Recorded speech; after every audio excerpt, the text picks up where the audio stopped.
Incidenti rënd. Eurodeputeti ish basketbolist grushton në mes të rrugës gazetarin. Një incident i rënd ka ndodhur në Strasburg, ku është përfshirë një eurodeputet. Protagonist në një incident të dhunshëm me viktim gazetarin Nikos Giannopoulos u bë eurodeputeti grek i Syrizas Nikos Papas. Të dy burrat u gjendën në të njëjtin dyqan në Strasburg dhe atje gazetari u sulmua nga eurodeputeti i shoqëruar nga dëshmitar okular. Giannopoulos shkoi në stacionin lokal të policisë paditi eurodeputetin, i cili kërkohet në kontekstin e autoforos pasi vepra penale nuk bie nën imunitetin parlamentar. Syriza ka njoftuar masat me njëhershme ndaj deputetit të saj. Tani ai është nxjerr edhe jashtë Eurogrupit.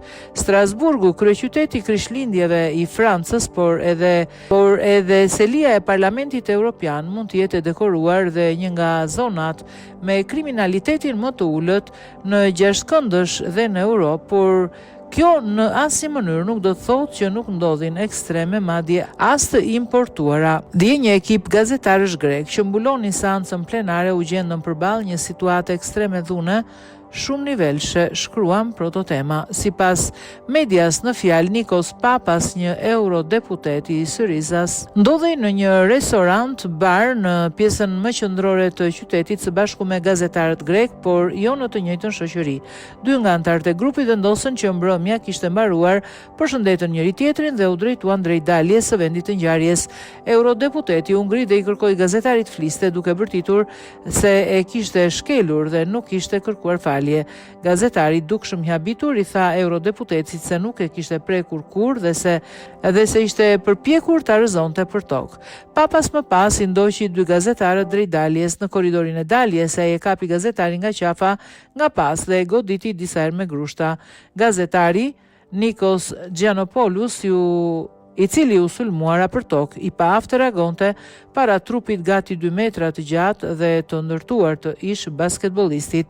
Dy gazetarët të tronditur dhe të dridhur plotësisht hyn përsëri në restorant dhe ju drejtuan të tjerëve. Grupi gazetarëve u largua nga vendi ku hasën eurodeputeti në një gjendje të turbuar, duke u përpjekur të sulmonte përsëri gazetarin.